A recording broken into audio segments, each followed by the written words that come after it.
حضور حدیث میں ہے کہ جس آدمی نے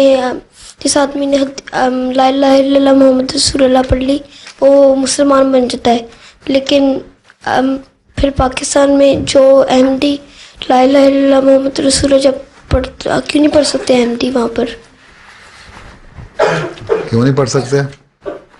سارا مسئلہ یہی ہے، وہ کہتے ہیں کہ تم لوگ لا الہ الا اللہ تو پڑھ لو بے شک، تو محمد رسول اللہ جو تم کہتے ہو نا، تو تمہاری مثال دل میں نعوذ باللہ محمد رسول اللہ کے بجائے نا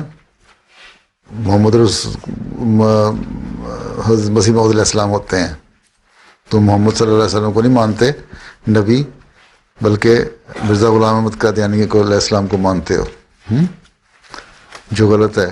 ابھی حدیث پڑھی ہے نا، تو اللہ تعالیٰ علیہ نے فرمایا تھا ان کو کہ تم نے اس کو دل چیر کے دیکھا تھا.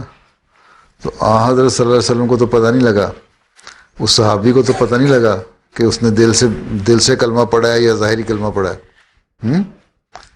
لیکن یہ آج کل کے جو مولوی ہیں پاکستان میں، یہ کہتے ہیں ہمیں پتہ ہے کہ تم دل سے کلمہ نہیں پڑھتے، تم غلط پڑھتے ہو، اس لیے ہم تمہیں مارتے ہیں، قتل کرتے ہیں، جو مرضی کریں.